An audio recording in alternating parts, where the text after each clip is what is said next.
Okay, we are live. Hello, everyone. Good Hi, everybody. evening. It is September 3rd, Mm-hmm. Tuesday, the first Tuesday of the month. So that means it is time for some reading sprints with DoubleBookedCo. I don't know where you are in the world if you have kids, but my stepdaughter started her senior year today. Exciting. It's exciting. We got to take her very last first day of school picture. It's crazy. And it's funny because I'm pretty sure she wore the same shirt she wore last year for the first day of school. But our house is a different color, so it's a different picture. So it works out. But yeah, so we are going to be starting a brand new book this month, and that is Nora Roberts' The Reef. So if you're going to be joining with us on this reading book, it's been a long day. Anywho, I think the kind of genre we had gone with this month was like action, adventure. Yeah, adventure fiction. Adventure fiction. Thank you. So our lovely book club readers picked The Reef. So this should be fun. I just before I was reading all my Harkness stuff, I was reading some Nora Roberts. So it'll be nice to get back into her. I mean, she's one of my favorite authors. I've read a lot of hers. I more specifically read the series. I don't really read a lot of her standalones, so this should be interesting because I don't know that I've ever read a standalone by her. So this will be my first one. Nice. I think that I've read one or two. And every time I think I know the title of it, then I look at another title. I'm like, oh, is that it? Was it this one? Like, I just don't know. It was the something. It was like a 2-word title, like The Collector, The Liar, or something. Yeah. But yeah. Yeah, I've done all series. It's funny because so the very first time I ever read Nora Roberts was kind of a fluke. So when I was in high school, I worked at this little gift shop that was in our downtown, and I worked with a lady there who was, I think she was older than my mom. But we were very good friends. I always have had like older people as my friend. And at the time she was older. I think she was in her 50s and I was like 18 when I finally left. But we got very close. We always had really great conversations. I remember she took me out to dinner before I left for college. And it was just, nice. I had a lot of older ladies as friends back then. I had regular age friends too, but I I'm an old soul, I guess you could say, in some respects. So I had a lot of people that I was close with. And for my birthday that year, because I'm a summer birthday, she had bought me a book. And I think it was a book that I can't remember what that book was, but I definitely knew I was not interested in reading it. And she had bought it from a bookstore that was actually in our downtown. And neither of those places are there anymore 20 some odd years later. But when I went back to return that book, I just used like in-store credit or whatever. And the lady who owned the bookstore, which she was like in her almost late 60s, it was kind of like her retirement dream to have this bookstore. She had recommended Morgan's Cross by Nora Roberts. And I was like, oh, I don't know. I don't really read romance, because at the time I didn't. I really didn't read romance. If I was reading a book that had romance in it, it was because it was a fluke. But I wasn't like specifically looking for romance books. I mean, when I was in middle school, a friend and I, we used to read all the Harlequin romances because we were like, curious. And they have a lot of sex in them. So you're like, oh, wow. So this is what life's like, right? All those billionaires wandering around.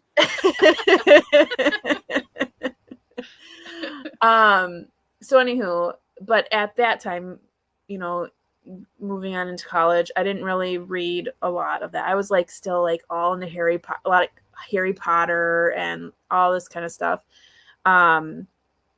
So but she's like, no, I promise you'll like it. This particular one has like vampire, and I was like, vampires? What? She's like, and witches. I'm like, witches? Wait. Okay. So it's like a supernatural book that has romance in it. She's like, no, it's a romance it's a romance book that has the other stuff in it. And I was like, okay, I'll try it. Because at the time it was like, $6. And I was like, wow, $6. That's pretty cheap for a book. Because I'm used to like get the $25, Harry Potter books. So I read Morgan's Cross, and I have been addicted ever since. I have read, I'm pretty sure, almost 90% of her series. So like any, trilogy, quartet, up through like the I don't think I read the Inheritance, but the Innsborough. I think I'm all the way up through that. I tried to start year 1. Yeah. In February of 2020. And then just was like, yeah, I can't read this now. Because it was like all of a sudden everything shut down. And I'm like, that's exactly what this book is about. Can't do it. And then I kind of like veered off until I read Stars of Fortune and Island of Glass and all that. So it's been nice. Nice. Yeah, I was introduced to her by my coworkers at my corporate job when I worked at AT&T. So much like you, almost all my friends, like my good friends, are like 30 to 50 years older than me. And when I started working there as a temp, Nora Roberts was in town to sign something. She was coming into town. It was maybe a month or two after I started, and like right away I got on with everybody. It was fine, and so it was like I just wasn't a regular employee. But anyways, 3 of the ladies that I worked with were big Nora Roberts fans, and they were going to go see her and get like their books signed and stuff, because they would pass around books to the office constantly, and it was like 50% Nora Roberts, the other 50% kind of anything else, but everyone would initial like their front initials on the inside of the book, and they would just pass everything around. So everyone had like brought a book or two for Nora Roberts to sign. So they went after work and they went out for dinner and everything, and they got tanked and missed the signing. So instead of saying that they missed it, they all just forged her signature while they were drunk on each other's copies. Anyways, I think that like story cracks me up. It's very much Kathy and Normie and all those ladies. Anyways, so they got me hooked, and I think the first one I read was the Witches trilogy, the Witches Island trilogy. Oh, yep. So I was hooked immediately to all. And that's like, is that like Dare to Dream? No, it's not that one. But it's like just a little bit. Oh, I know which one you're talking about. Like off the coast of like Chesapeake. Is it the Chesapeake one? Yeah, no, maybe. Because there's 2 that are really similar, right? But I know you're talking about the one where the main, like the girl that comes into because there's like a bookshop and a coffee shop and then the girl that comes who's hiding out, like being chased by an ex. Yep. Yeah. Okay. That's the one. So I got hooked, and I was like, that was it. Runaway success. My mom is reading and current with Nora Roberts' In Death series. She writes as JD Robb. So I have that whole entire series. It's like 56 or 57 paperbacks right now. I have them all on a shelf in my bedroom in order. It's excellent. I think I'm 3 or 4 books in only, but my brain is not ready for that jump again. But The Reef was my friend Normie's favorite book of Nora Roberts. This was her favorite. It was her favorite standalone, I should say. And Normie passed away from cancer probably 15 years ago, shortly before I quit working there. So she always wanted to read this one, and I was like, I don't know if I'm ready to read this. So when this got voted, I was like, okay, time to read it. I think I'm going to go, like, once we finish the thing, I might try and go visit her grave again and like tell her all about it. Yeah. But so I'm really, really pumped to read this. I'm pumped to read this book specifically. And I really hope that everybody likes it and that it's not problematic, because it's a little bit older. You never know. Like, yeah, you never know. But I feel like in what I've read of her, I feel like they're pretty timeless. I don't think anything really gets too shady, but looks like Andy is here and read the year 1 series a few years ago and really liked it. Have picked up more thrifting, but not read them. Yeah, you can always find Nora Robert books at the thrift store. just the wear and tear is just what it depends Right. on. It's how bad it's going to be. Mm-hmm. I feel like romance novels in general, I feel like, so this might get a little touchy, I don't know, controversial, but I feel like there is a difference between like well-rounded readers and romance readers. Like romance readers being they only read romance. Mm-hmm. Because I feel like when I go to the library or a thrift store or anywhere I see used books, the romance books are beat to shit. Like just terrible. And I'm like, who is reading these books? They're like, oh, I hate this romance book. Like, I just feel like that's what they're doing because I'm like, any book that I read, I mean, look how old this book is. Yeah, it looks like new. How old it is. Mm-hmm. It looks like new. Now, that could be one of two things. One, someone took very good care of it. Or two, someone didn't read it at all and waited for me to come and pick it up. Mm-hmm. But I mean, what are people doing to romance books? I think it's just, they're so popular. They're reading them so much. They're just like cracking it and cracking it and cracking it because they want to like make sure are they like reading it one-handed? Like, oh, it's like really, it drives me nuts because sometimes I do want to buy I want to get more Nora Robert books, and I just can't bring myself to do it because they're so worn and just terrible looking. It drives me nuts. Yeah. I will say, I feel like, now again, I haven't read a lot of her standalones. I feel like with Nora Roberts, because I'm not a huge romance reader, I feel like she does a good job of balancing, of it being more about the story, and then the romance part supplements the character piece. Mm-hmm. So like a good example is like when we read Meeting Millie, that felt like a romance novel. That was just like all they did was talk about how much they thought about each other and body parts, and like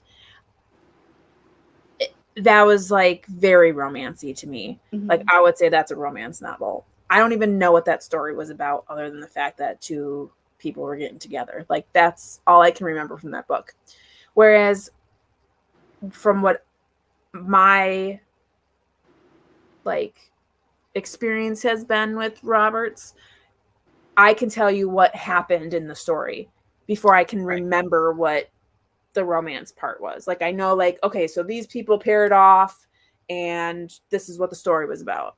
So yeah. For sex scenes for her, typically speaking, they're either like semi fade to black where you don't get a lot of details, and she'll just say like, you know what, the door closed behind them or something. Mm-hmm. Or it's like, I would say maybe a 2 to 5 page sex scene. And usually while stuff is happening, like you're with the character in their brain, obviously, like you're with them, but she's like talking about how she feels and how their relationship has grown and how much like she likes this like part about him, about his personality or something. Or you're in his head occasionally too, and he's, you know, just like talking about like how much she loves her and stuff and everything. So it's not like nothing is throbbing or turgid so much. Like you do get like, you get the point, but it's not typically stereotypical and it's not super graphic, but you know what happens. And like my mom would say too, because there's sex scenes in the in-death books too. My mom was like, yeah, there's hot sex, but it's like 2 or 3 pages and you just move on because you want to see like who it's forgettable. It's forgettable. It's not anything that you gotta like, ooh, I gotta take a moment. No, it's it's part of the story, and it keeps it going forward, and it's always at the right time for the couple, whatever it is. Mm-hmm. But yeah, it's not like this big massive like chapters and chapters of erotica, you know. Mm-hmm. So hopefully it's okay. Yeah. So I mean, as far as tonight for our reading sprints, are you going to be starting The Reef? I am. However, I'm going to start something else first, or continue something else first. So it's Shorty September. I'm super pumped. I have succeeded in doing 1 book a day so far, which I am proud of myself for. Like, I get up in the morning and I read the book, and I don't do anything until that book is read. So my next book is this one, Brontes on Dwarfs by Rachel Ferguson. This is one of the Bloomsbury books. So this is published in 35, I want to say. 31, excuse me. And I started listening to the audiobook for this. It's like 5 hours for the audiobook. And I thought, maybe I'll do this. But it's one of those like very light, humorous kind of old-fashioned books. So it's this weird tone to it that I don't think I could listen to very long without being like, oh my God, are you kidding me? It's almost 200 pages. So I'm going to try to get halfway through tonight with this if I can. If I have to DNF it, that's fine, because the 3 or 4 chapters I read about, I was already like, oh, I don't know. It's got to calm down sometime soon, because it's still like, oh, Kitty did this and, Lorraine did that. And it's like, oh, I don't care, Anyway, so I'm going to start with this thing and then see how it goes, and then start The Reef for sure. We have to do titles for October too, but are you going to be reading The Reef, or what are you doing? No. So on my Libby app, I'm next to get it. Which is funny because I just got a notification today that I got the second in that Tea and Murder or whatever it is book, and I actually paused it because I'm like, oh, I'm not ready for that yet. Mm-hmm. But I am next in line, so it just says available soon.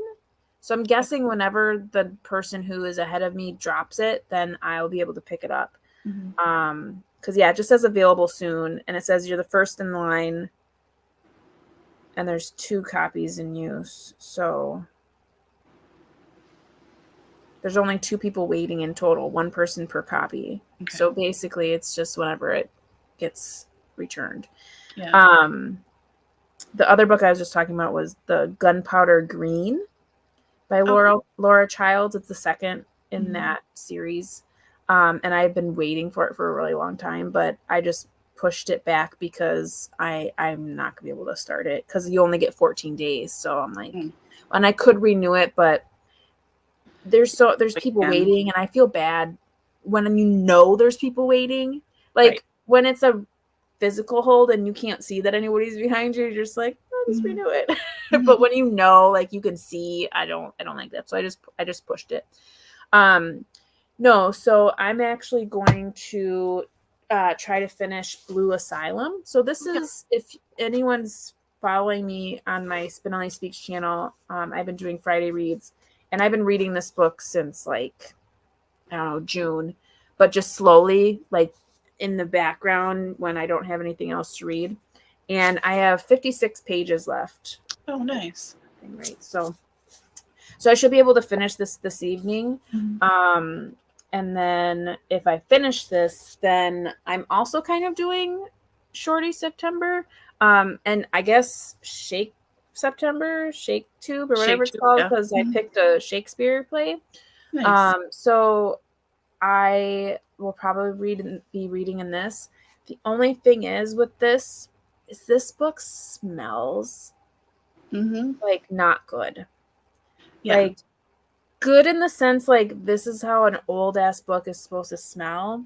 Yeah. But it's also making me feel really not well. Mm-hmm. Like it's really bad. Yeah. Like in a good way, but not in a good way. Yeah, I have a Shorty September book like that too, and it's like okay, and this is a bit it's like way too musty. It is, and I'm seeing now that someone definitely was in this book and they wrote in it. That's cool. Oh, what is this? A whole paragraph. Okay, well that'll be fun when I read this, but still, even still, nice book. Yeah. So I'm gonna finish Blue Asylum, which is pretty good. Like, to be honest, something just happened to one of the characters, and my jaw dropped, and I had to reread it. Like, wait, what just happened? And then I was like, did that just happen to that person? It didn't happen to this person? And then I'm like, oh my God, it really did happen to him. And then it was like they didn't even like really explain all of it. And I was like, what the heck? What just happened? And then it just keeps going, and you're like, shouldn't we talk about this? What's happening? So that, because like it's one of those books like this. So it's a historical fiction, and it's Civil War historical fiction, and it like is one of those books where it just moves along. It just you learn about perspectives that you read from, and you're really, I guess, the author's kind of asking you to like determine kind of like slyly like who's crazy, who's that, who, you know, like what, that kind of thing. So it's just kind of like a easy flow. There's not a lot of like climactic scenes or anything until that happens, and you're like, what the hell just happened? Everything was just, and then it was like, bam. Did you see it? Did you? Wow. You needed to reread that, didn't you? Mm-hmm. And so, but it wasn't like a big, it was just like a, and then you just move on, and you're like, what?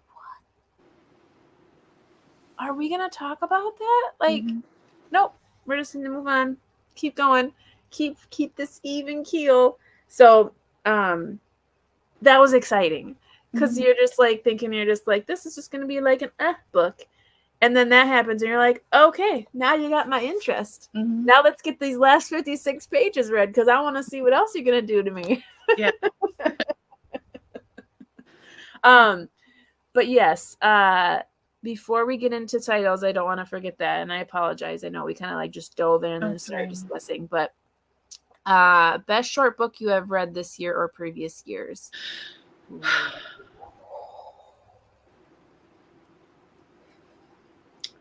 Well, so far this year, so of the three I've read, the one I like the best is Bear by Marian Engel, which is the Sex with a Bear book. But that's not the main, I was going to say thrust, but that's the wrong verb to use. That's not the main point of the book, but just beautiful writing, like really meditative quality, good nature writing. I really liked that. That was good. What about you? Do you have one? I don't do a lot of short books. I don't think I've ever participated in Shorty September. A lot of the books that I read are just like regular over 200 page books. Mm-hmm. I've read a lot of short stories, but I wouldn't really consider those part of that genre. So I don't know. I mean, Shawshank Redemption is super short, and I thought that was good. I very much like the movie better, but it was good, and that's Stephen King. Brokeback Mountain, but that's like, I feel like that's a short story, but it's a longer short story. It's like 56 pages long. I know a few years ago I read A River Runs Through It, and that was very good. I think that's like 100 pages. And of course the movie's really good too. Yeah. Last year I read a Christopher Pike. I forget the name right now, which is killing me, but it's the one where they go skiing for the weekend or something, and like someone ends up dead in the house, and then there's a storm, and like all these girls are stuck in this house with this killer and everything. That was really fun. Yeah. Yeah. I mean, I suppose like Alice in Wonderland, that's super short. Mm-hmm. The Looking Glass. Do you have a favorite, Andy? Anything you've read this year or anything else? Let us know. Yeah. Okay, let's hear about these titles. Yeah, okay. So October, we are going into Victober, so we're doing Victorian reads. Our three choices are roughly starting from shortest to longest, roughly. Well, there's a big difference between the first one and 2 and 3, I should say. So the first one up is Cranford by Elizabeth Gaskell. This is from 1853. The synopsis I found, lots of them just said like, oh, this is the classic that you know and love and blah, blah, blah. There's no description. I'm like, no, I need words. So here's 2 sentences. Set in a small English country town in the mid-19th century, Cranford follows the stories of Miss Maddie and Miss Deborah, 2 middle-aged spinsters, living in reduced circumstances. Gaskell paints a charming and intimate picture of a community dominated by friendships between women. So a younger cousin, I believe, comes into town to spend the summer, I think, with Miss Maddie and Miss Deborah, and she gets to know everyone in the town and meets the doctor, and the railroad is coming to town, or the next town or something. It's very exciting. So that's Cranford, just small town life, and it's between like 175 and 250 pages, depending on what edition you have, whatever. So it's pretty short. Then next up, we have the group read for October for this year, which is The Doctor's Wife. This is by Mary Elizabeth Braddon. Okay. With The Doctor's Wife, Mary Elizabeth Braddon rewrote Flaubert's Madame Bovary, which I'm unfamiliar with, exploring the heroine's sense of entrapment and alienation in middle-class provincial life. A woman with a secret, adultery, death, and the spectacle of female recrimination and suffering are the elements which combine to make The Doctor's Wife a classic women's sensation novel. The novel is also self-consciously literary, however, and Braddon attempts to transcend the sensational genre. This is a little hard to find, though there is a free copy on Kindle just sitting out there, so if you happen to have that. But Doctor's Wife, Mary Elizabeth Braddon, is the group read for the official October group, and that is 460-ish pages. And the very last one we have is Far from the Madding Crowd by Thomas Hardy. Far from the Madding Crowd tells the story of beautiful Bathsheba Everdeen, a fiercely independent woman who inherits a farm and decides to run it herself. She rejects a marriage proposal from Gabriel Oak, a loyal man who takes a job on her farm after losing his own in an unfortunate accident. He is forced to watch as Bathsheba mischievously flirts with her neighbor, Mr. Boldwood, unleashing a passionate obsession deep within the reserved man. But both suitors are soon eclipsed by the arrival of the dashing soldier Frank Troy, who falls in love with Bathsheba even though he is still smitten with another woman. His reckless presence at the farm drives Boldwood mad with jealousy and sets up a dramatic chain of events that leads to both murder and marriage. So this was the first of Hardy's novels set in Wessex, I believe, his fictional county. And this is, okay, I have the Barnes & Noble edition, and minus notes and comments and stuff, it is like 420 pages, roughly. Some say like 480, some say 500. It's kind of all over the place. So there we go. We've got Cranford, The Doctor's Wife, and Far from the Madding Crowd. Awesome.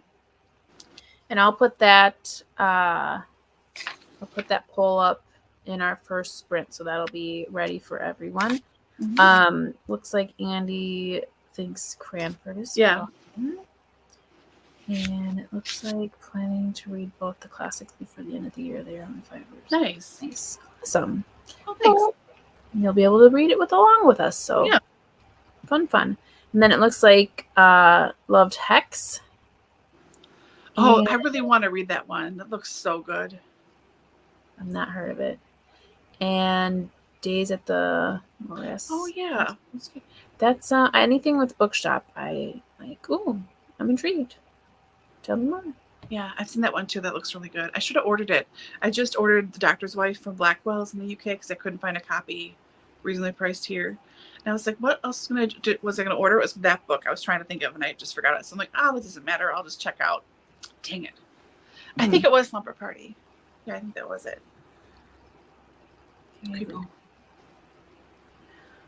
Okay, well, I'm going to jump in and put that poll up for us, and then during that time, we'll do a sprint. We've been liking the 25-minute sprints, so we'll take this to 55, and we usually mute ourselves, and I'll put up a reading background of some kind. So good luck, everyone. See you when we get back.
Okay.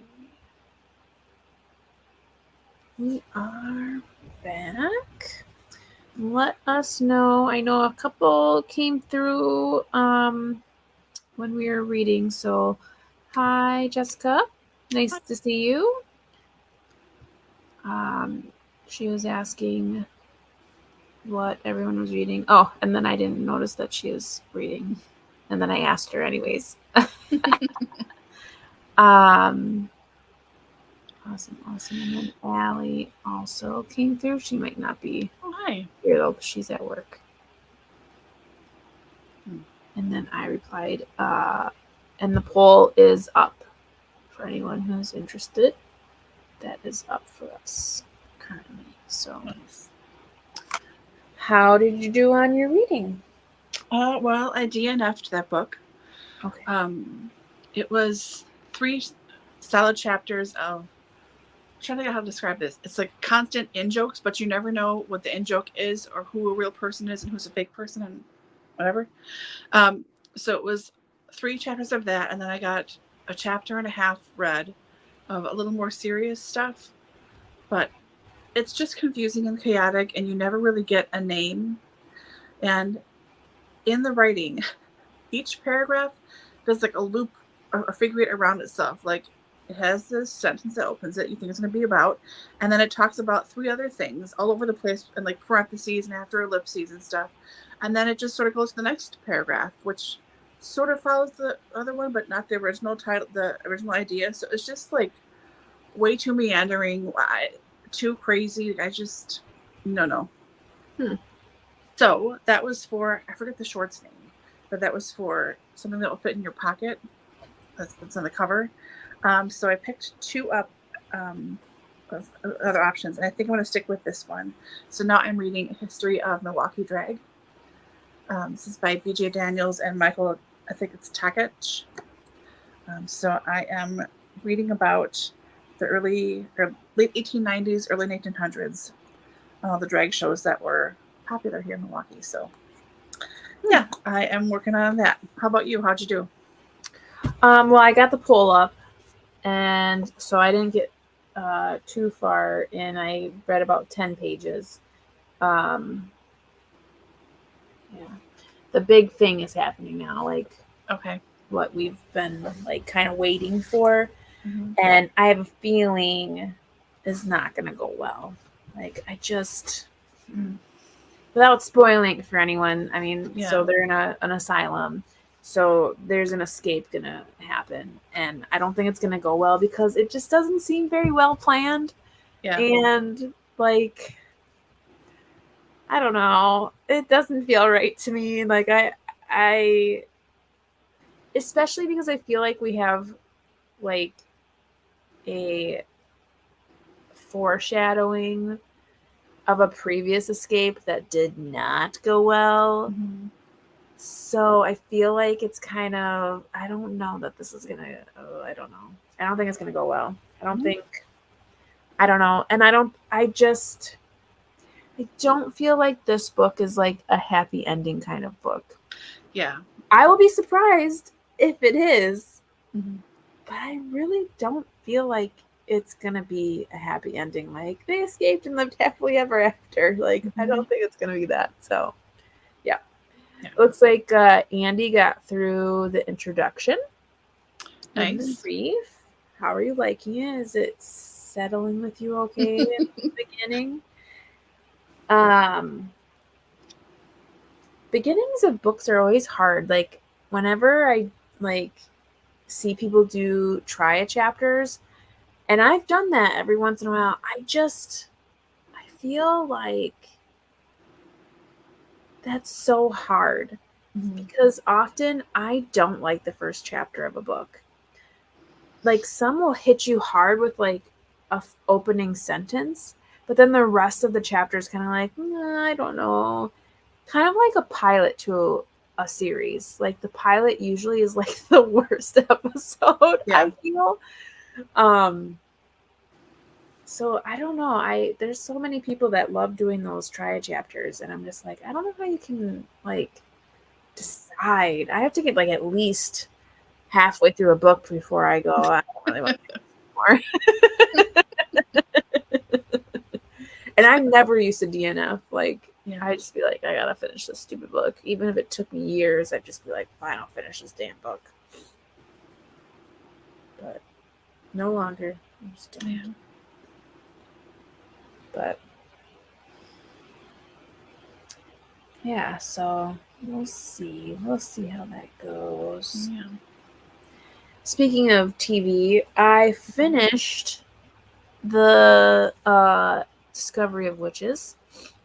For those of you who may be tuning in and follow me on my channel, I reread the first three books of the Deborah Harkness All Souls series. So I read the trilogy.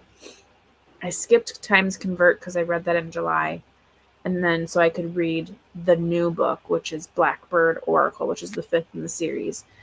And then when I was done reading everything, because literally on the 19th, they just put up on Netflix Discovery of Witches, all 3 seasons. And so I rewatched it because I've already seen it when it first came out on AMC. And there's so many discrepancies, especially in like the 2nd and 3rd season. It drove me nuts. Now, the show is very good. Anybody who watches the show would be very pleased. I mean, it's aesthetically pleasing. They did a wonderful job on wardrobe. I think the casting is great. But like as a reader, there are so many discrepancies. It's crazy. Like the way in which things happen, characters, like arcs, like so much. It's crazy. So now I'm done with that. So now I gotta find something else to watch because, well, Only Murders in the Building season 2 just dropped today. That is, yes, you're right. I usually wait for a couple of episodes to drop on that one because I have to binge it because it's just so good that I can't wait for it. I know. So there's just the two right now. The one that dropped today is the second one, but it was very good. Of course. There's that. It should be good. There should be a ton of people in this one because it's going to Hollywood. I saw a preview where they meet their counterparts. Yeah. And Martin Short and Zach Galifianakis. Yeah. Their little altercation. Yeah, I was laughing so hard. And that was just a preview. Yeah. I was laughing so hard because it's like something between the ferns or whatever, his little like thing that he does. Between two ferns, yeah. Yeah, but yeah. And I'm just like, nobody knows about that. Yeah. Especially a musical theater guy. I mean, he would have. Oh, yeah. So I wait until I have at least 4 episodes to watch on that one. So I'll probably wait until October because then I'll have quite a few. Because usually on Hulu, they drop 2 episodes at a time. They're not this time. Oh, what? It's one at a time. Dang. I know. Because they used to. Yeah, they used to. Yeah. That's why I was like, oh, good. Last week I was like, yes, I can watch the first 2. I'm like, oh, only one? This stinks. I know. So yeah, I now got I'll just wait. Yeah. yeah. I got stuck watching Forensic Files yesterday. I watched for like 3 hours. I mean, watched. It was on in the background, but yeah, Forensic Files. There you go. Watch some of that. Oh. Freak yourself out. I know. I did add that show you had mentioned, the Anne Rice Mayfair Witches. I did add that to my list because I might just watch it. It looks like it's good. Like it looks like they did a nice job with it. I have not read those books, but yeah, me either. It looks like it was produced well. I'm in the 3rd or 4th episode, I think, and it was very easy to watch. Yeah. What was hard for me to concentrate though is I don't know her name in the show. I forget, but she's like the stern aunt who is keeping one of the main characters sedated and stuff in her house, and so she's calm all the time. And I don't know her real name, but she's been a character actress for a long time. But she played the nurse Beverly on the Mindy Project, which I just finished rewatching again. So she's like kind of older, and like she was totally nuts and like did stuff wrong and like was kind of gross and stuff. So like to see her as this prim and proper, like really stern old lady, every time I see her, I kind of want to start giggling. It's like that's not how I see her, but yeah, it was pretty good. I mean, it's a little bit dark, but if you're watching at night, you should be able to see okay. It's not as dark as other stuff we've talked about, but like physically dark, but it is a dark show. Yeah, I don't know if it's my TV or what, but watching Discovery of Witches was so difficult because any dark scene, it was like completely black. And I don't know if it's my TV, like, because I know we have like I don't know what that's called, but to make it dimmer so that it isn't so bright. But I'm like, that can't possibly be the problem because, right? I mean, it was bad.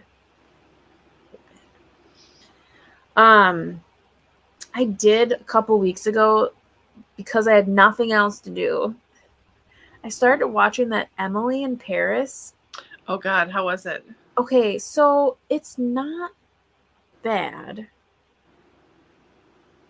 but I don't know what to think about it. It's not bad. I'm trying, like, I only watched, I think, like 5 episodes because they're super short. They're like quick episodes. Oh, I thought they were hour long. They're not? Are they? I don't know. I just assumed, but maybe they're just half hours. I don't think that they are. I think they're short. Okay. I feel like they're only like half hour long. Okay. But maybe that's just me. I don't know. I think they're shorter. They remind me of something, but I can't put my finger on it. They're not bad.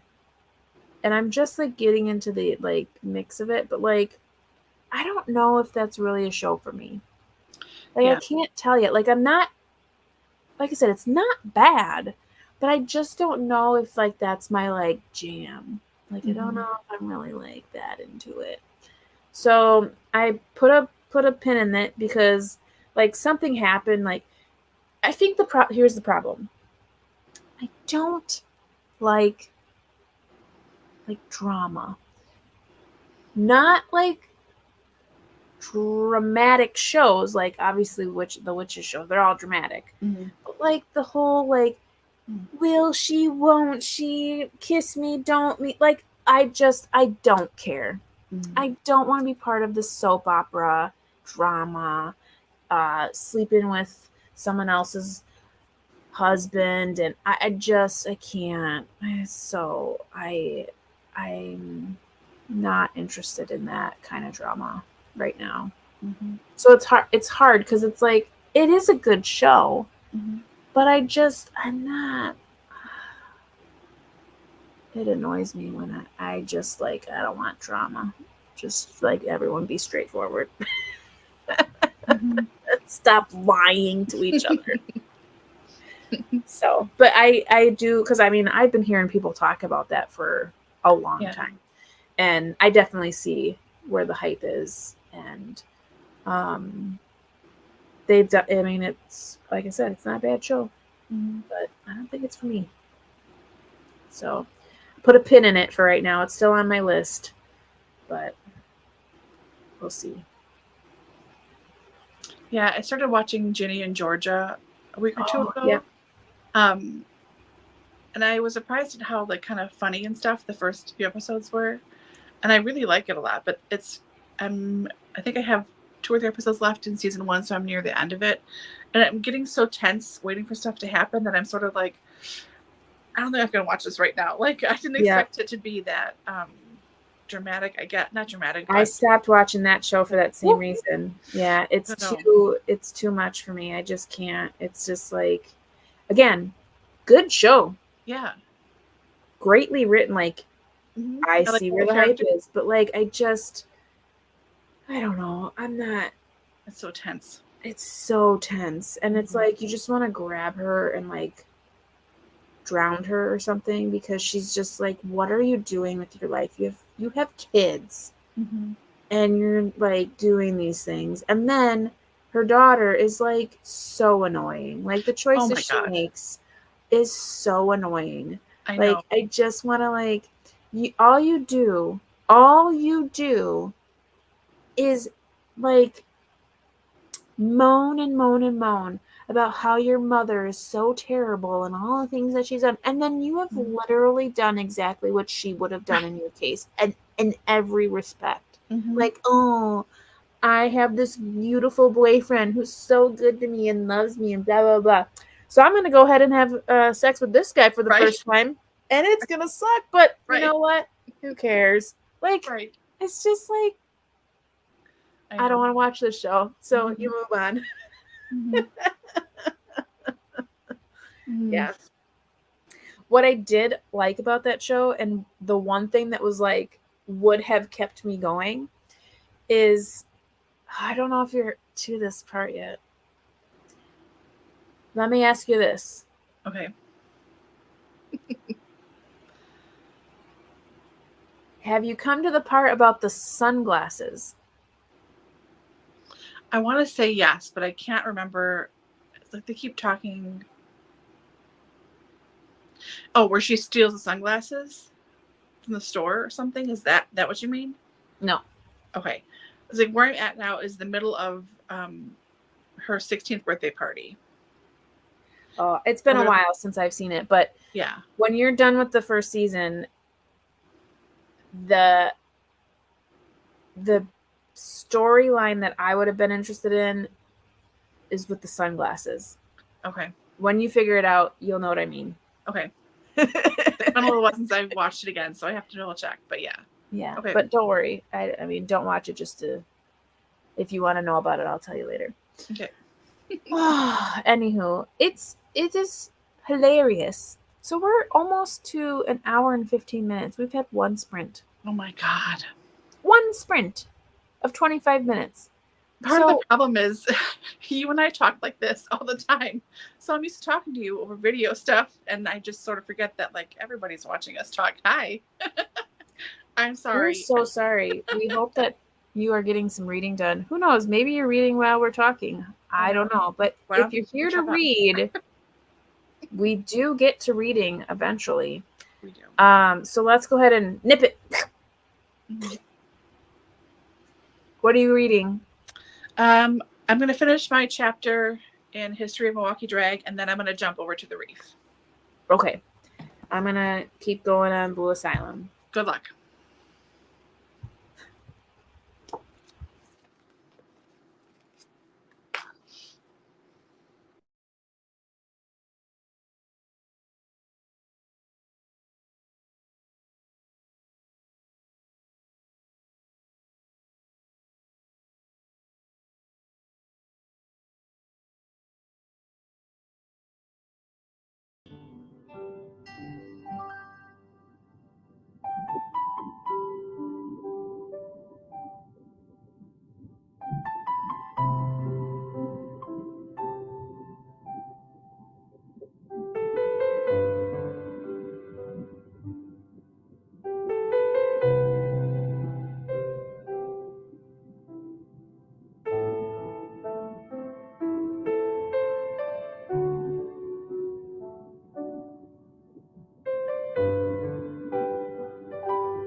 Okie dokie.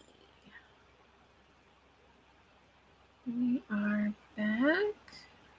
How did everyone do? Did you finish? Not yet. I'm a slow reader sometimes. Yeah, I mean, I still have like 20 some pages to go. Yeah. 25 pages. Oh, wait. No.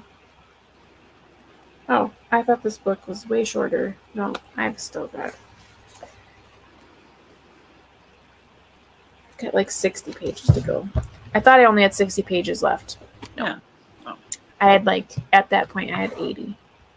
I thought it was a 244 pages long. It's not. It's 270. Yeah. Anywho, no, I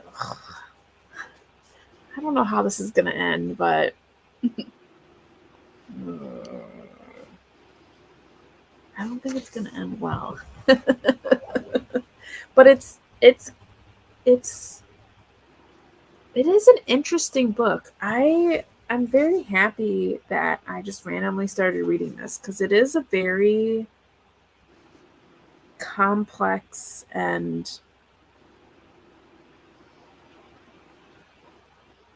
it's somewhat gratifying, like just understanding the characters without really knowing them that well. Yeah. I don't know. It's weird. It reminds me. So I can't remember what the book is called. I want to say the woman's name is Nellie, but I don't know. But it was a nonfiction. But it's about a woman who basically gets herself committed. Oh, Nellie Bly. I thought it was Nellie Bly, but I'm like, that's not right. It is like when I start reading this and you read about the female character, I'm like, that is like exactly what happened in that book.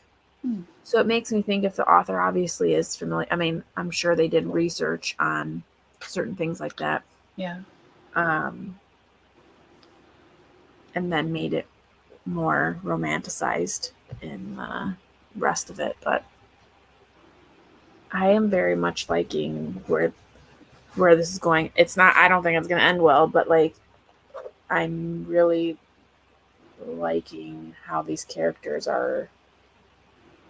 Some of them are evolving and some of them are devolving. So it's very interesting. Nice. So, I've been pleased. How did you do? Nice.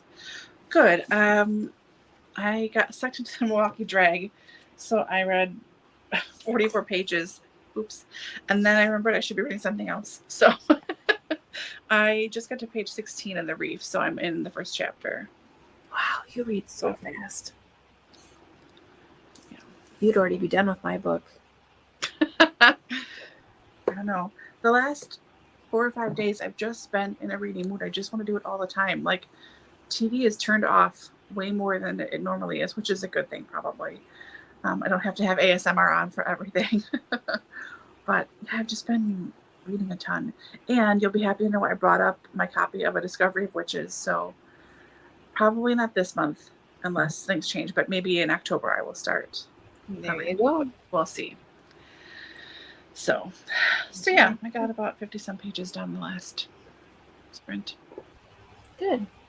Yeah. Good. And I'm very glad I DNF'd that book. I really am.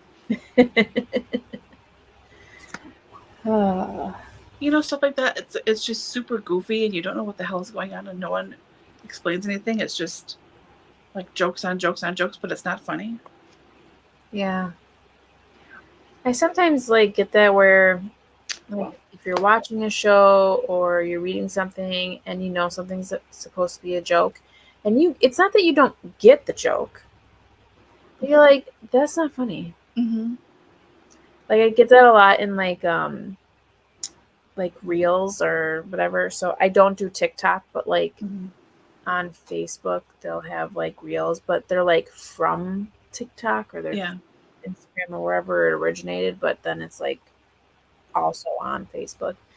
There's a lot of times where like it's like a joke and I'm just like, it's not funny.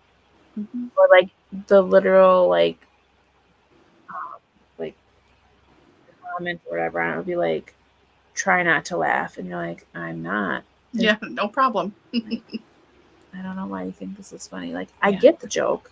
I get why you're saying it's funny, but it's not funny. Mm-hmm. Like, I don't know why this is dumb.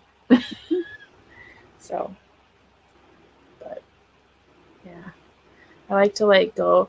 What I like to do sometimes is like, I like to play with the algorithm.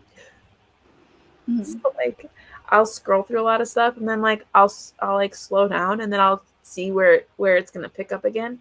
Mm-hmm. So like recently, so for a while it was all like videos of people reacting to other people's videos. So it's stuck in that loop for a while. Yep. And then all of a sudden I was like in a deep rabbit hole of embroidery videos. Like a crap ton of people like just embroidering Mm-hmm. like random things. And I'm like, how? I watched one video in its entirety, and then all of a sudden every other video was embroider this, embroider that. So now in my head I'm like, I've got like all these Christmas presents that I'm gonna embroider. Like, I know. I've never embroidered anything in my life, and now all of a sudden like I've got the wheels are turning. Right. Oh, it's so funny. Mm. Yeah. That's like my, at the end of the night, that's my like decompression, is just like scrolling through random videos. And when they start to get real dumb, that's when I turn everything off. I also got in a real bad loop of like dash cam videos. But I have to like, sometimes I have to get out of that, and I have to like refigure my algorithm stuff, because I start to think like, if it was me and my kids in that car, like and then I get too emotional, and I'm just like, nope, I gotta go. I gotta get out of this, because everything, I'm always thinking about that kind of stuff, and it's just like, nope, I gotta move on. Mm-hmm. I can't watch any videos about any sick kids. I can't watch any videos about anything that I like put myself into. I can't do it. Mm-hmm. It's just too much. It's too close to home. So, but yeah. I watch a lot of like when I'm reading, I'll put on that watched walker. And for the longest time, I thought that the person that was behind the camera was like a London, like I'm sure they are a Londoner, but like an English, like Brit Londoner. And they were all of a sudden like speaking behind the camera in one of the recent videos. And I'm like, they sound Eastern European. I'm like, and that's fine. I mean, because London is a true melting pot. But for the longest time, I thought it was like some Brit, like pure blood Brit, like guy wandering around. And no, I'm fairly certain they sounded female and like Eastern European, like almost Russian. I was like, wow, my mind is totally blown right now, because like usually they never talk on the videos. They just walk, and it's so good. I love their videos. They do such a good job. Like they just walk, and you never get like sick from like jolt. It's so nice. And they go to all sorts of different places, and they just walk, and the videos are such a nice length. And then the other day they're like talking, and at first I thought that they had like walked past like somebody who was speaking very close to them, But then it like the same voice kept happening, and then all of a sudden I like was paying attention to it and like actually watching it, and they started to like talk about like this there's like a food market or something, and I was like, whoa, my whole perspective Yeah. of this has changed now. Now I have to think about like what you actually look like. I don't like it. I want you to go back to like this, because I'm thinking like this person like they're wearing like all black, and they just had like this camera, and for a while too I thought it was like a GoPro where they just attached it to their chest, but I'm pretty sure that they actually like hold the camera, because now I've been noticing, I mean, a lot of times when I look, there are people that like look at them oddly, because usually when you see someone like just filming stuff, it's weird, right? Right. But yeah, so now my whole perception of them is different. So now I have to like retrain my brain. Not that it matters, because it doesn't at all, because Right. I'm still gonna watch other stuff. But it was just like a total like, whoa, that is not what I was expecting. I got catfished.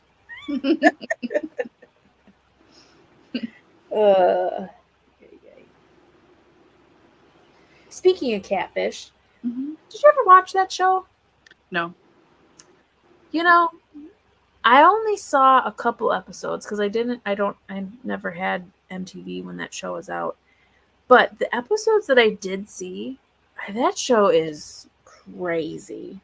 Yeah. That show is crazy. I mean, those people, they never seem like they're remorseful at all. Yeah. Like, they're just like, whatever, you caught me. Like, move on. I got 12 other yous hanging off. I know. Here. I've seen clips and stuff, and I just think, oh, I don't want to watch a bunch of a-holes. Yeah. So, yeah. Not cool. Yeah, I'm glad that never happened to me. Why do you think I'm freaked out about dating apps? Yeah. Part of the reason Well, but that's the thing too. Like most of the people that this is all it's not through dating apps they find these people. It's I know, usually but some random I'm something. too trusting, and then I think no, that I'm way too untrusting, and I just nope. Yeah, it's true though. Yeah. Ay. See, stuff like that always makes me think like, what was the very first? Because I mean, something doesn't become a thing until it happens often, right? It's like, right. What's the very first? Well, a few years ago on Murder Mystery Makeup Mondays, Bailey Sarian, I love her. A few years ago, she was covering a case from like the 1890s, I want to say, and it was a catfishing case. Oh, like she murdered a bunch of people. So, a long time. Yeah. Yeah. I always think about that. Like, it's weird. So, like, I'm having eggs one day, right? And I think, at what point in time, like, did someone say, we're going to eat this? But not raw. Right. Not raw. We got to cook it. Mm-hmm. And this is how we're going to cook it. Right. And how did they find out, like, all of these different ways to eat eggs? I know. What? Like, was it like a science thing? Like, so it was like an experiment? Or was it legit, like, people just like cracking eggs and then like getting violently ill because they're eating raw eggs and going, Right. but if we put heat to it, then it gets better. Mm-hmm. And we're not sick. You know what I mean? Like, it's stuff like that. I'm just like, yeah. And like, who decided to put avocado on toast? Yeah. Like, who? Who did that? I'm sure it was some poor person who was just like, something, avocados aren't cheap. Well, I'm sure they were at one time. Like, lobsters were cheap. No, this is what happened. Gutter food. That old, moldy avocado that was not ripe yesterday, but way ripe today, fell on your toast when it came out of the toaster. And ta-da. That's how it happened. I'm telling you. Yeah, I'm weird like that. Like, I will, like, things will happen and then I will go, Like, I wonder how did they decide that was a thing? Mm-hmm. It's just, it's just interesting to me. Yeah. That's why I love those, like, the Food That Built America, or like all those like shows, because it's like, it's so crazy to me how things became things, you know. Mm-hmm. It's very interesting. It is very, very interesting. I want to read a book about salt. I keep looking for a book about salt. Oh, the one by Mark Kurlansky, I think is his name. It was really good. Okay. I haven't found that one. Yeah. I've been looking for one that is supposed to be good because I want to learn about salt. Yeah, super, super interesting. I think that was his first book. And then he wrote one about cod that was also good. And he's written 2 or 3 other ones that are like single subject things about food. And I think he has one about periodic table. And if you read that one, I would recommend reading it in person because there's like illustrations and stuff versus listening to it. I listened to it. That was a mistake. But yeah, look for Salt by Mark Kurlansky. He's very good. Mark Kurlansky. I'm going to go into my Goodreads right now and put that in there. Yeah. I think that's his name. It just came out, so I hope that's right. I think I'm spelling it wrong. Kurlansky. That's right. Oh yeah. Oh yeah. I feel like I've seen this cover. Mm-hmm. Okay, it's on my want to read list. Yay.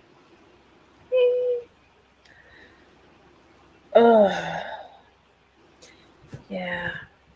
Salt. Yeah. Not so much pepper, but salt. There's another book about spices I read. I think about it quite a lot. It was more about the location. Oh God, the title just left my brain. I'll shout it out in like a half an hour, like I have Tourette's.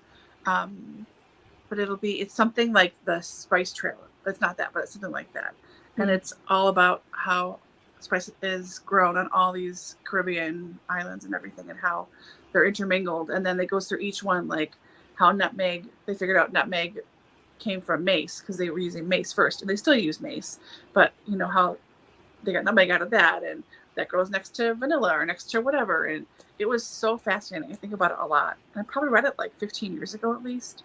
It was really good. Yeah. Super interesting. Now I'm just hungry. Yeah. I'm not going to eat anything though. I'm good. I found this yogurt today because I had a coupon. It was on sale. But it has 25 grams of protein, which is more than the Oikos brand. It's called Ratio. Oh, yeah. Try Yoplait. I think that is the best. And I'm pretty sure it's Greek yogurt, even though it doesn't say Greek yogurt anywhere on the label. It literally just says dairy snack. And I'm like, but this is Greek yogurt, I think. Because it doesn't say it anywhere. I looked real hard. It's just a dairy snack. That is like the best Greek yogurt I have had in a very long time. I had the strawberry flavor. That was like, it's like silk. It was so good. So good. But yeah, 25 grams of protein, 170 calories. Wow. Yeah. So I was like, well, that's going to be my new yogurt. Because, I mean, the Oikos brand is fine, but I feel like it doesn't feel like heavy when you eat it. It still feels like, I don't know how to explain it, but this Ratio, I was like, this is probably my new yogurt now. So I was pretty pleased about that because it was delicious. So trying to get the protein in. Yeah. Trying to make some lifestyle changes. So, and it worked. I mean, I felt full and nice. Able to move on. So that was good. I made tortellini soup tonight. Oh, so good. So good. Nice. How was your sandwich? Where did you get a sandwich from? I got it from Great Harvest. Oh. I work really close to Great Harvest. And good bread. I really wanted another loaf of Oregon herb bread. It's my favorite of theirs. Oh my God. It makes the best avocado toast. But it's just so good. So I thought, okay, I'll go over there and I'll get that and I'll get a sandwich. One of my friends gave me a gift card for them for my birthday. So I had like $10 on there. I'm like, okay, that's fine. So I got a chicken salad sandwich from there and then the bread. And I was looking forward to eating it when I got home, and I went to the bank to deposit my like checks from work and everything. And I passed McDonald's and I could smell fries. And I was like, I think I'll have a quarter pounder. So I got a quarter pounder for lunch at 3:30 and ate that. No regrets. It was delicious. But afterwards I was like, oh, damn it. So I just finished the sandwich just before we went live. I nailed it. It was really good. Yeah. I made chicken salad sandwiches earlier in the week. It's so good. It's such a great sandwich. Oh, I love that. And it's so simple to make too. Yeah. It really is. But yeah, no. When you have a good sandwich, the bread is really what makes it. I know. So good. It's like my favorite food sandwiches. I can never stop eating them. I mean, yeah. Yeah, sandwiches are good. I don't know what food I would say is like I couldn't stop eating it. I don't know. I like so many things. Mm-hmm. I mean, I love Indian food, but like sandwiches are my jam. Yeah. I don't know. Like what if I were to prefer to eat? Like it's Chinese food for sure. Like fried rice. Yeah. Just fried rice. Like I could eat a whole wok full of fried rice. Yeah. So good. And egg rolls. Fried rice and egg rolls, pretty much. But like, I mean, sandwiches are good. But like, I'm not a big sandwich person. I eat sandwiches. But like, I don't think I would die without them. Yeah. I don't think I have a food that I would like. I have to have a sandwich, and I would try to get stuff to like supplement it to make it out of like the healthiest things possible or fit it into whatever. And everyone, my doctors were always like, "But do you have to have a sandwich?" And I was like, "Yeah, I have to have a sandwich for lunch. Like, I do. I love them." I don't know. You really don't. I'm like, no, yeah, I do. So yeah. I mean, I do love bread. I really do. I know. So I'd have a hard time without bread. Mm-hmm. But I don't know. Now I want to make a slice of toast with that good bread. I know. I kind of want to eat. See, I like at night time like this, I like to have a really big bowl of cereal. Mm-hmm. Like I usually have like Post's Great Grains.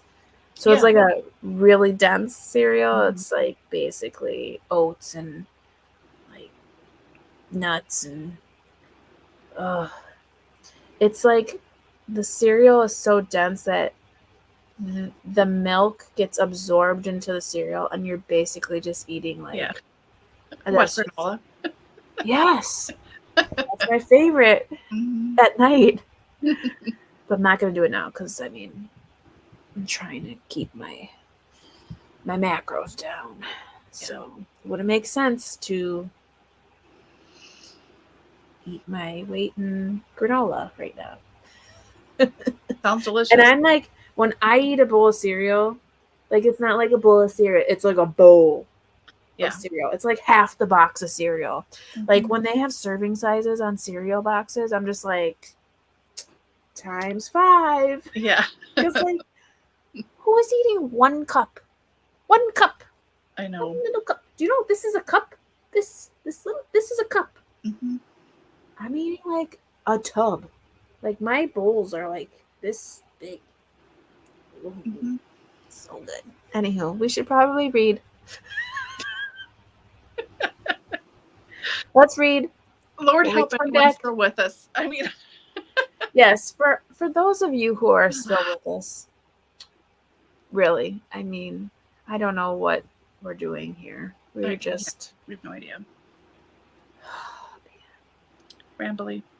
Yeah. Anywho, okay, we're gonna read. When we come back, we'll decide if we're gonna read again. Okay. I'm still reading this Blue Asylum. I want to finish it, but we'll see. Okay. All right.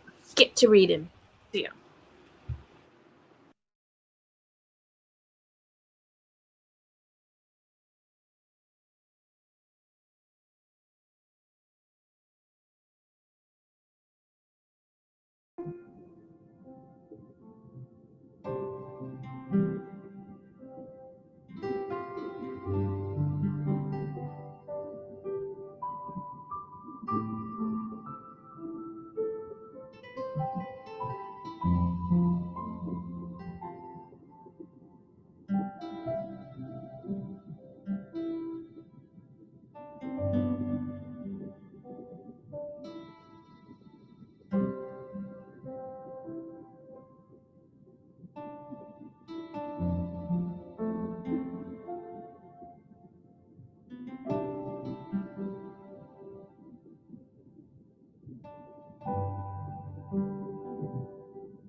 Did you finish? No. I'm super slow. I was hoping you'd just suddenly speed up and be done. Oh, thanks. No. Mm-hmm. I shouldn't say I would probably, but I think I have, so 70, I have 30 pages left. This is such a big beat. Mm-hmm. Oh. I don't know what's going to happen. I mean, right now it's okay.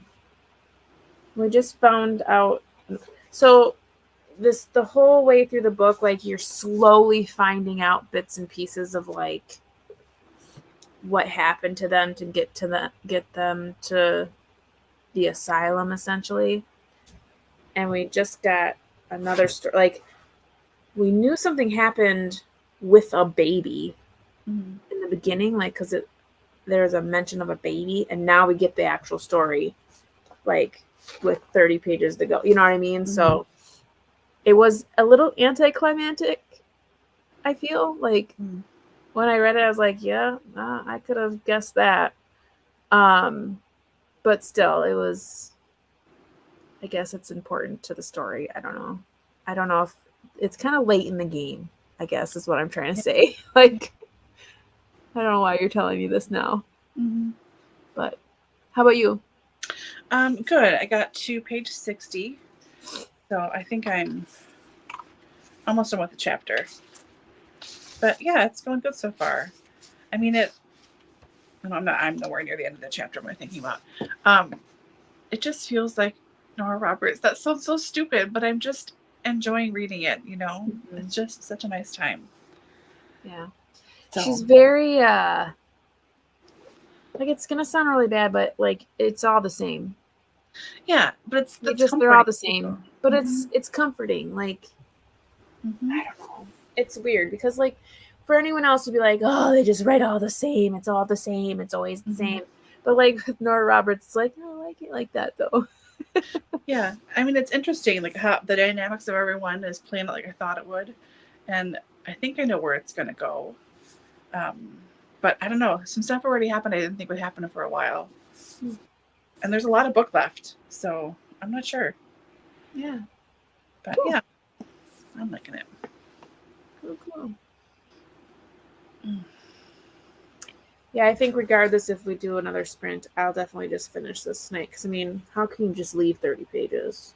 Yeah. Time is. Oh, yeah. I did have, like, a long time ago, like, when I first started my channel, I think it was, like, I don't know if it was when I was doing Dewey's or I was just reading late one night and I said, like, I have 100 pages to go, but I'm going to leave it for the morning or something. And somebody had mentioned, like, I could never leave a book with 100 pages. And I'm thinking, sometimes that's like half of the book. Right. Like, I can leave 100 pages. Right. Mm-hmm. Like, I get it, but like, it's 2:00 in the morning. Yeah. I think I can leave 100 pages. But see, here's the difference. You can read 100 pages in less than an hour. Mm-hmm. It would take me like 2.5 hours probably to read 100 pages, depending on the book. Right. That makes a big difference. Yeah. So yeah, like 100 pages is not, it's not equal. No. And for me too, if I was ready for bed, like that would be it. Like at this point in my life, if I'm tired, I'm having a problem staying awake a lot of the time. Like if I'm tired, I'm falling asleep if I want to or not. There's no controlling it. It's happening. Like, so I might as well just leave it and wait till I am at least moderately more conscious in the morning after I've had some sleep, because yikes. Yeah. I would really try. Like last night when I was in bed, I was really trying to stay awake to finish a short story. I had probably, I'm guessing, like 5 or 10 pages left before the chapter was over or the story was over. And I kept falling asleep and I kept dropping my Kindle. So the bang of it hitting the floor would wake me up and I'm like, oh, damn it. Okay. No, I'm going to read it. I'm going to finish it. It took me a long time before I just gave up finally. It was like, Laura, you're dropping this Kindle like more times a minute than you're reading pages a minute. So like, just sleep. It's fine. You know what you need to get? You need to get one of those bed things. It like attaches to your bed. Okay, have you not seen this? No, I have. And so you need to get one of those. I thought about it. And it has a little remote, and that way you just lay. Mm-hmm. The problem is I sleep on both sides of the bed, and I read on both sides of the bed, so I'd have to like pick a side. Oh, yeah. Be a pain in the butt at 2 a.m. when I roll over. I don't know. I did like craft myself a little sling with a towel and a blanket. So if I drop it so like it's tucked under my mattress from like just below my pillow where that is to the top. And then I like flipped it up to make a little pocket so it won't go behind the head of my bed. And it's flipped over my nightstand next to me. So if I drop it in that spot, it just gets caught in there. It doesn't fall underneath the table or underneath whatever else. But I keep dropping it like on the side, so it keeps hitting the wood floor. You're funny. I know. I'm ridiculous. That's okay. Yeah. Mm-hmm. Yeah.